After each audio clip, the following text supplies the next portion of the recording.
What's up, guys? Ian here, coach of your Ladner Lanturn, bringing you guys our team builder for week 9 of NCL Season 4 in the Zip Striker Division, taking on Erin and the Charlotte Beedrills.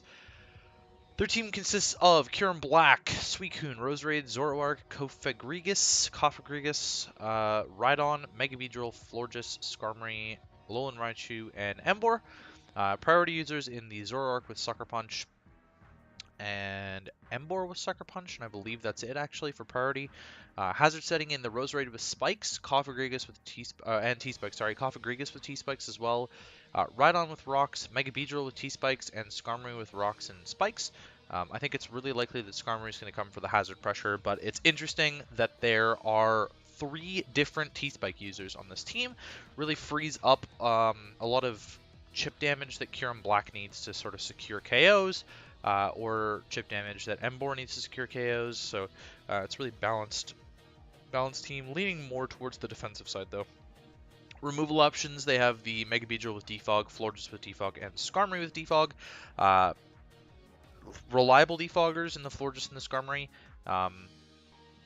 Obviously, Rocks is a relative priority against a team with Mega Beedrill and Kieran Black on it. 4 times weaknesses is just the Rhydon, 4 times weak to both water and grass. In terms of what I don't think is going to come, only thing off the top of my head that I don't ever see coming against me is Rhydon. I don't really have a reason to say that because it could come as a Talonflame check. Like, by all means, it could come as a Talonflame check. The rest of the team does not really check Talonflame that well, unless it's like Scarf Alolan Raichu or Electric Terrain Alolan Raichu, something along those lines. So like Talonflame kind of goes in mainly or reasonably against this team, but excuse me, I barely brought Talonflame. I don't think that's worthwhile. Sorry, I don't think it's worthwhile to bring Rhydon when I also have double water with Vaporeon and Starmie that both seem likely here. I'm actually not bringing either of them, but they both seem reasonably likely as brings. Maybe Starmie a little bit less, but Vaporeon still, I don't know. They kind of have water covered decently well, so you know who knows? Maybe Rhydon comes, but Amoonguss is still going to be quite a problem for Rhydon bring. Overall, I'd be really happy to see Rhydon and not Zoroark. I think that's maybe best case scenarios. I don't see the stupid ass Zoroark. I would be relatively. I think I'm definitely going to see Mega Beedrill, Florges, Skarmory. I think those 3 are definitely coming. I think Kieran Black's definitely coming, so that's 4. And so then from there, the last 2 in my mind are kind of Suicune and Roserade. Roserade is something that can just like absorb Spore from Mugus, or like maybe Safety Goggles Skarmory potentially, or Safety Goggles Florges or something. So I'm not sold. Pardon me, I'm not sold on that. It's really hard for my team to break through Skarm Florges. And so I think it's really effective if they bring both of them. I think it's a lot less effective if they only bring one. I have ways to deal with Florges out with no Skarmory, and I have ways to deal with Skarmory with no Florges. So if neither of them come, I think it'll be a lot easier to break. Sorry, if one of them doesn't come, I think it'll be a lot easier to break through this team. And so that's kind of what I'm counting on there.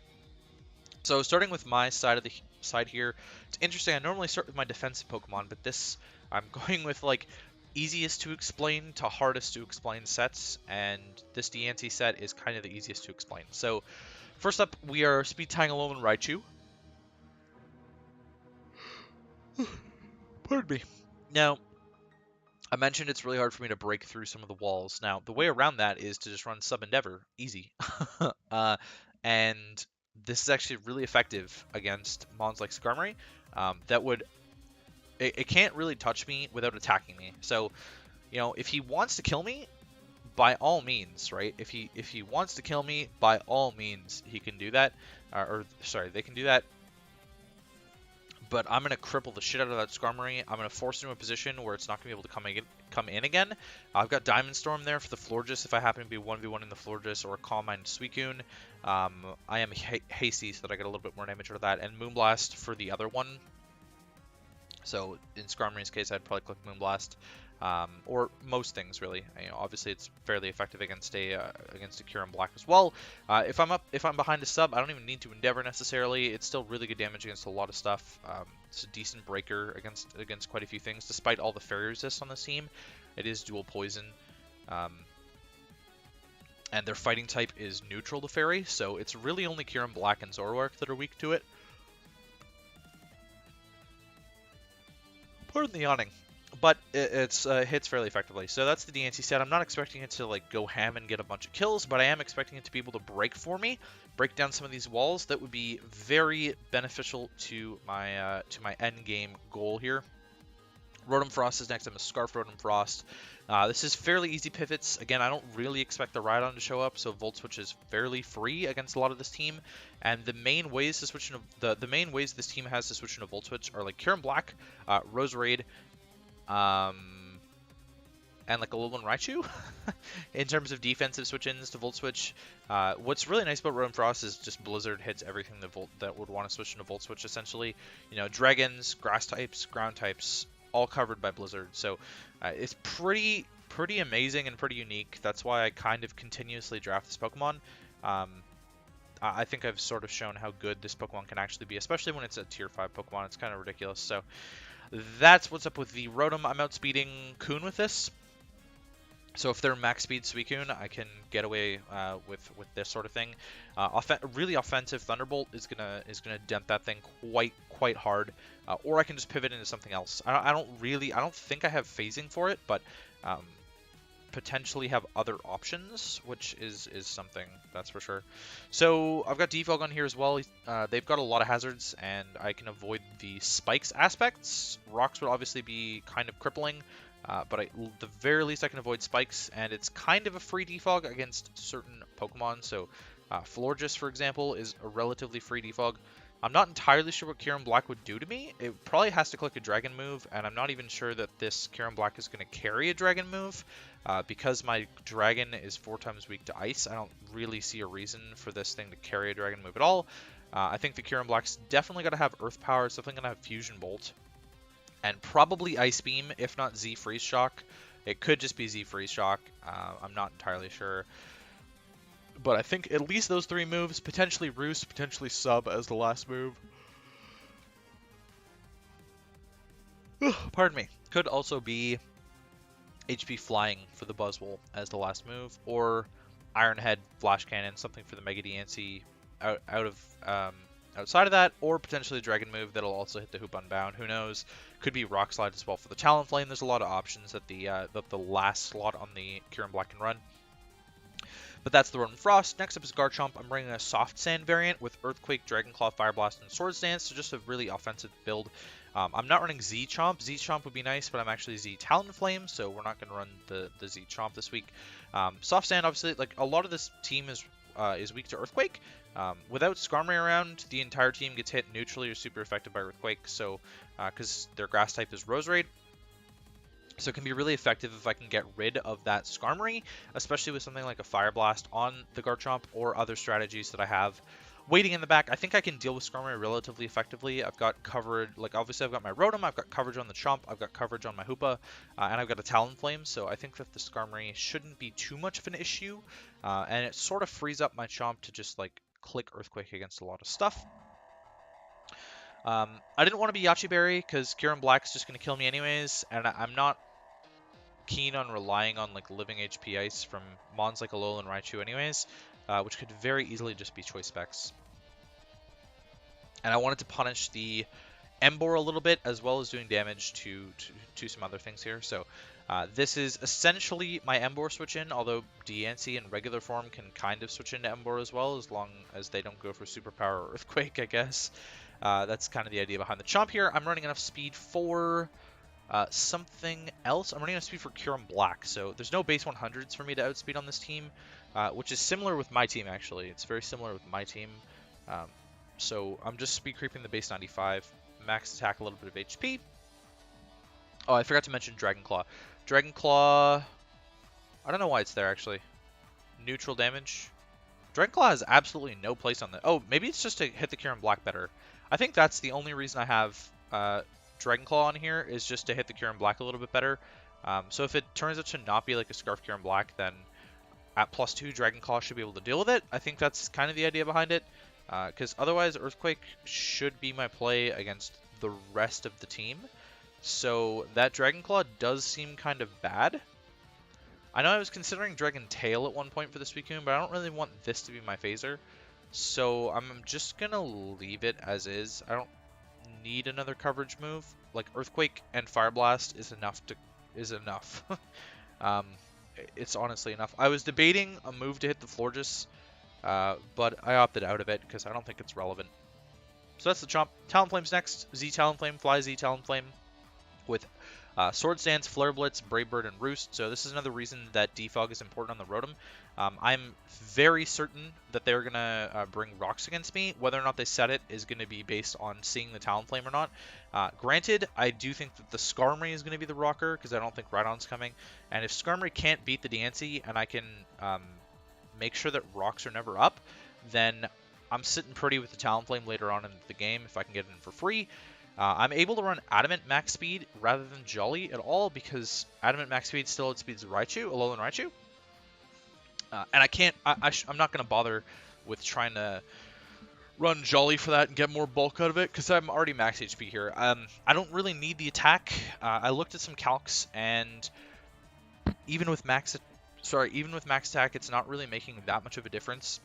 Excuse me, on the rolls against the Skarmory, which was the main thing I wanted to have a difference against. I may regret not EVing to be able to like two-shot Suicune at +2 or something like that, but I just not thinking that it's relevant, right? Like I'm running like just besides the base 81 attack, it's Adamant first of all, so it's a 10% boost, and I'm running 2 base 120 power attacking moves. Granted, both have recoil, but that's why I have Roost on this set. I'm Flame Body as well. This is my main Mega Beedrill switch in, which is also why I'm max HP, and I'm really hoping Rocks aren't up because I would love to burn the Mega Beedrill and punish it all that much harder. I 4 times resist U-turn, so that's kind of the idea, is that I can switch into Talonflame on a U-turn against something like Bronzong, and knockoff I might be able to punish a knockoff as well. Poison Jab is still really fucking threatening, and Mega Beedrill is absolutely the biggest problem to my team. Out of their entire roster, Mega Beedrill is definitely the biggest problem. I wanted to run like a physically defensive Buzzwole. I've had that matchup before, and personally, if I'm in their place, I would run Aerial Ace on the Mega Beedrill, which is also really annoying. So Buzzwole had an alright matchup, but there's just some key threats that I don't want to deal with Buzzwole, and Skarmory is still a problem for it. But I am Fly Z. So originally I was actually Fire Z, but Fly Z ends up doing more to basically everything else except for Skarmory. And so I was Fire Z. I was like, oh, I'll just nuke the floor just with Fire Z. But then I realized, oh wait, it's resisted by things like Suicune and Cure in Black, when I can just use Fly Z and nuke those at +2 as well. So that's kind of the idea here. The flying resists on the team are Skarmory and Raichu. And Rhydon, I guess, as well, but Rhydon's an un-Pokemon, or it's an Unmon in this matchup. Skarmory is not going to appreciate Flare Blitz, neither is Raichu, and neither of them, like, I deal with Skarmory really well with the rest of my team, like I've explained earlier. So that's the Talonflame. Hopefully that's a fun enough set for the Talonflame. My bulk up set before didn't really get a ton of use out of it, but might be a little bit. Hoopa here, I'm running an Aya Papa Berry Trick Room set, so this is really interesting. This is sort of a way to avoid getting absolutely beaten down by the Mega Beedrill. I thought about running a Sash set, but there's a ton of hazards on this team, and it's going to be really hard for me to guarantee that hazards aren't going to be up. So I'd rather just be Super Berry. I can get up a Trick Room against quite a few things. I can live Signal Beams from Pokemon like Raichu. I don't know about HP Bug from like a Rose Raid. I doubt it would be HP Bug anyways, but I can live hits from the Cofagrigus, so there's a few things I can get up a Trick Room. I think I live a hit from the Florges too, same with Skarmory, because I have max HP. So I can set up Trick Rooms against those Pokemon. I can live a hit from the Cure in Black as well. I should be able to with max HP. And then start going ham with Dark Pulse Psyshock. It's really good coverage against a lot of the team here. Except for that pesky little Zoroark. I've got T-Bolt there to hit the Skarmory a little bit better, or at least guarantee a kill against it.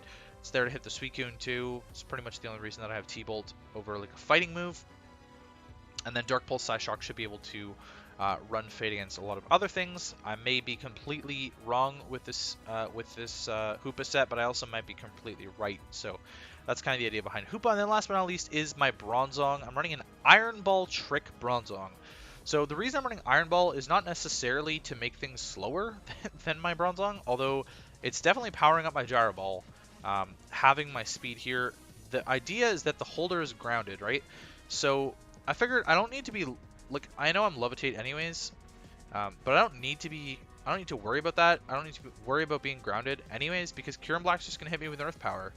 So what's the point? What's the point worrying about it when the Kyurem Black's going to hit me with a Terravolt Earth Power anyways? So I wanted to be Iron Ball just to trick this onto Skarmory. That's kind of the idea, is that I can trick this onto Skarmory, and then Garchomp just clicks EQ. Like, that's all it has to click is Earthquake against his entire against their entire team. Is all I have to click is EQ once I trick the Iron Ball on there. It's kind of funky, it's kind of nifty. I'm not sure if it's a viable enough, it's a very viable strategy or not, but we're rolling with it. I've got Rocks on here, so this is my main rocker against the team.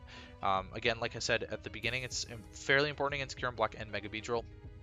I've got Gyro Ball in there for really good damage, especially holding the Iron Ball. It's going to be doing a lot of damage to a lot of stuff. Unexpected damage as well, I think, which is kind of cool. And then I've got Psywave there as the last move, just for some better damage to 1v1, something like a Skarmory or a Florges or a Suicune. It's a little bit more effective when I have no offensive investment to just run Psywave instead. I sort of split the defenses reasonably equally here. I don't necessarily see it mattering all that much. I'd like to have a little bit more SpDef investment because I know that I'm going to be tanking like Earth Powers from Kyurem Black. I do think the Roserade, if it's going to be Hidden Power, has to be Hidden Power Fire for this, which I also think is probably reasonably effective just because it'll hit the Buzzwole anyways, and the Masquerain, so I don't think the Roserade's super worried about that, but that's kind of the team there. So Buzzwole, again, I was considering bringing it. I'm not going to go super in-depth with the rest of the team and why I wasn't bringing the other Mons, because this is a very possible playoff matchup. And so this is kind of a funky team. It's not the best team that I could be bringing. It's just kind of a funky team based around breaking through Skarm Florges and sort of getting as much differential as I can, honestly, out of this one. It's kind of a bad matchup in my opinion, so I'm not trying super duper hard in this one. Just trying to, if I win, that's great. And if I win, I actually clinch a playoff spot because everything else has been decided for the week. The other placements have been decided. And so once I hit 8 wins, it's a guaranteed playoff spot. But I can also just clinch next week based on how the matches have lined up. And I'm not in a super duper rush to get there. And I also don't think that I'm in a position where I can beat the record for best overall season, so I'm also not fussed about that. But that's gonna be for me. Hopefully you guys enjoy, and I will catch you guys for the match.